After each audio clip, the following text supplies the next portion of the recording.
Industry Joint Advisory Council of Canada. About half of Canadian households own pets.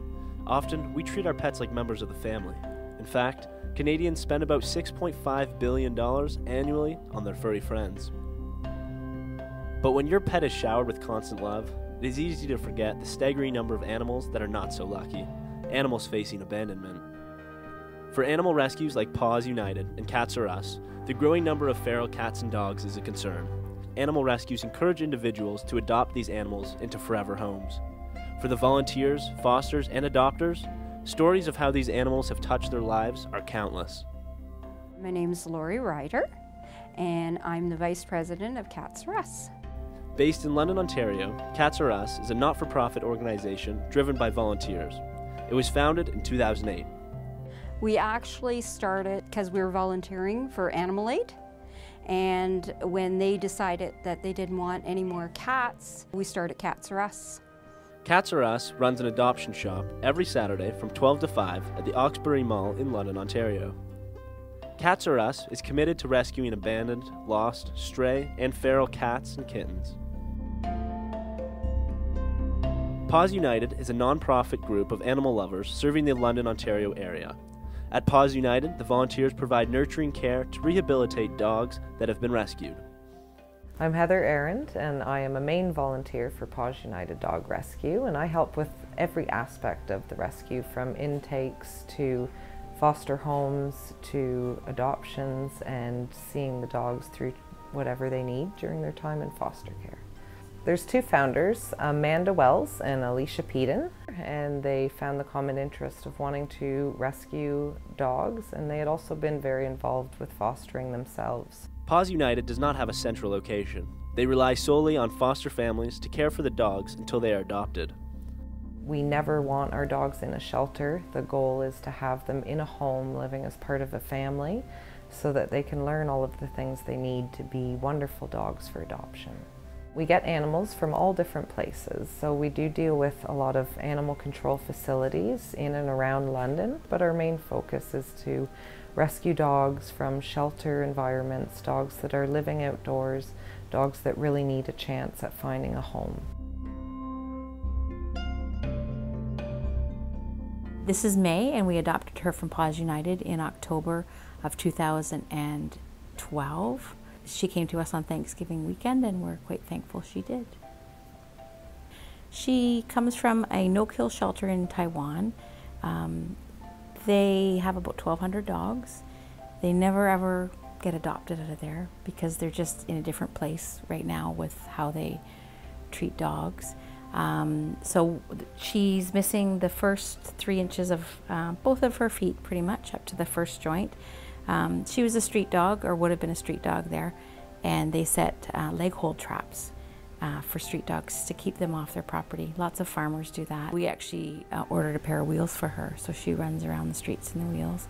In the wintertime, like now, she's in a sled. We've got 2 different sleds for her.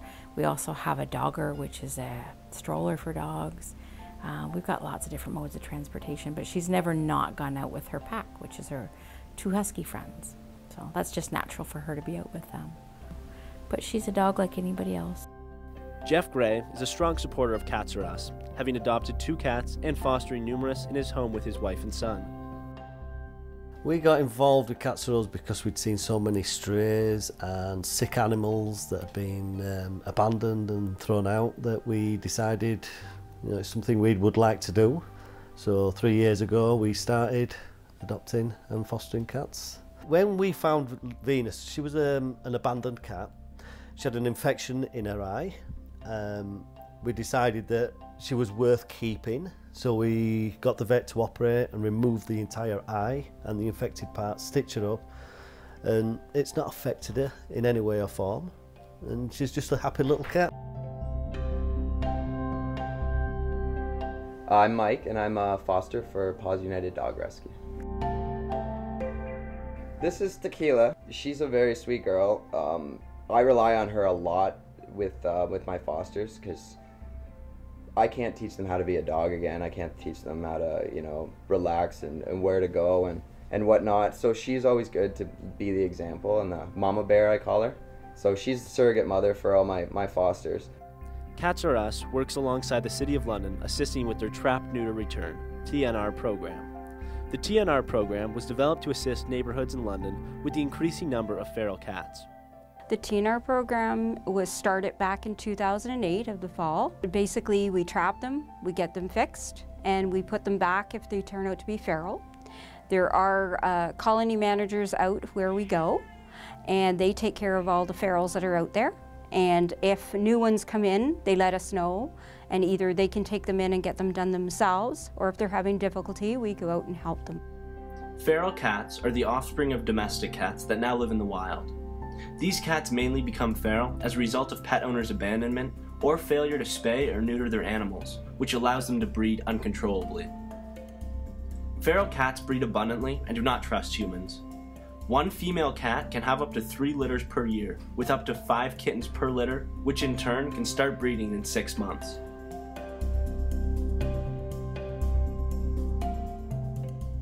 To interact with a feral, we actually cage them with a litter box and their food. And you just basically, you put your hands in every day, you take a risk, but you put your hands in every day and you slowly but surely either change them, turn them, or you can see the terror in their eyes, so you'll know that they're not ready to be loved and they may go back. Darlene Graham adopted a feral dog 8 years ago and describes the dog's acceptance with humans as a slow process. Bringing a feral dog into the house was a bit of a difficult journey at first. He lived in our closet, our walk-in closet upstairs for probably about 2 years, pretty much full time. It was either there or in his crate. He is 10, we've had him for 8 years. It's really honestly in about the last year or two that he will actually go to my husband for a cuddle. And that's only when we're strapping them on to go for a walk. So it's been a long journey. And you can't force a dog that innately doesn't want to be with you. You have to let them choose. But I mean, he bonded with Raven first and now with May. So the pack has found a place for him, for sure. You want to be very careful when you bring in a dog that's had any form of abuse. You want to approach it with a gentle, calm demeanor. You don't want to push it into situations it's uncomfortable with, because you want to set the dog up for success. We had another polydactyl, extra toes. She lived in our basement for 2 years. It's the only place she would go. She would not go anywhere. My wife used to go down and feed her, stroke her, and eventually she'd let the wife actually pick her up and start cuddling her. We thought it was going to be permanently living here, and we got contacted by a lady through Cats-R-Us, and she was looking for a polydactyl that needed love. So what we did, we took Paula to the woman, introduced her, and Paula automatically hid. She hid for about 2 weeks. And then the woman who was out all day long, so the cat had all the run of the entire house. And then when she came home on the night about 2 weeks later, she sat on the sofa watching the TV, and Paula came and sat beside her. And ever since, she's built so much confidence up now that no matter where this woman is, Paula is with her. Every animal rescued has their own unique background and personality. Although some of these animals have had tragic beginnings, their new families try to focus on their future together. I find I try not to find out as much about the background as so that it gives them a fresh start with me, and I don't have that thing in the back of my head where they were put in a crate for too long, so I'm a little weary putting them in the crate. Try to give them a fresh start, be a dog. The good thing about dogs, they live in the moment. They're not going to think, I've been abused for 10 years, you know, what's next? They think, right now, this is good, I'm comfortable, and then we move from there. If you don't focus on the past, then the dog won't as much, I find. So whether the dog comes from a reserve as a feral dog or as an animal control as an abused dog, kind of try to approach it the same and give them a new chance. It's a fresh start. So. Volunteers play an integral part of running these animal rescues. Without their help and dedication, countless dogs and cats would still be living without a loving home. Our volunteers are all important to us, every one of them. I volunteer here to get my volunteer hour for school, and I stayed here because I love all the animals and all the volunteers. I feed them, I give them water, I play with them, and I love them. Volunteering here affected my life a lot because it's nice to have time to spend with a whole bunch of cats and seeing them be adopted. I love cats. I've loved cats ever since I was born. I've always been surrounded by cats, and this is just the best place to be. It's like the happiest day of the week. Our whole organization is run by dedicated people that just want to help out. Every person that gives their time does so free of charge and out of the goodness of their heart.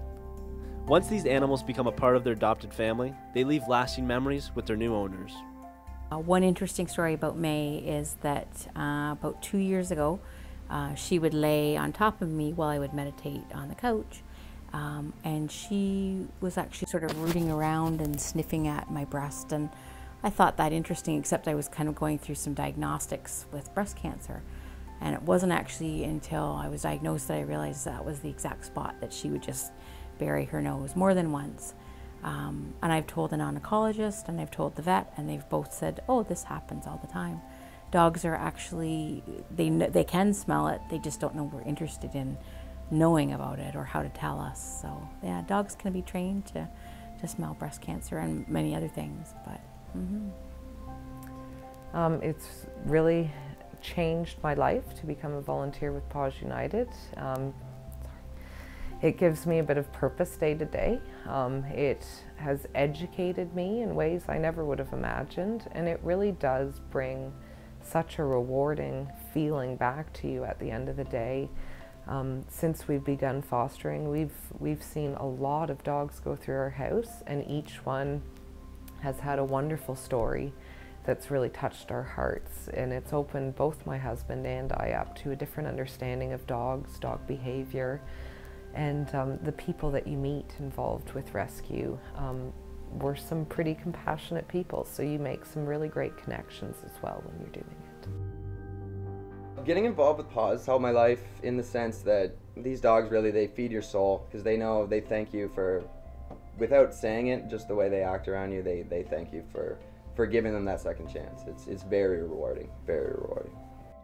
It's cool how my parents have all these cats around, because it helps the people who are gonna get the cats. So if they have kids, so it'll be good for the cats to play with. If they don't want to play with the other cats, they have me to play with the toys.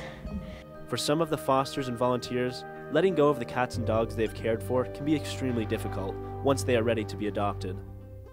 Sometimes the relationship with the cats is so overwhelming that when we adopt out, you can get emotional sometimes, but it's always very rewarding in the end because you know they're going to a good home regardless.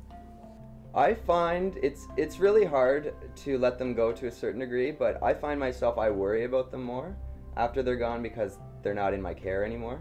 I would never adopt out unless I was completely comfortable with the house they were going to, so it's always for the best that they go there and move on and have their life, but I find I'm not making sure that they're safe anymore, so that's one thing that can bother me. But these animal rescuers believe in the importance of adopting as opposed to buying a pet from a pet store or a breeder.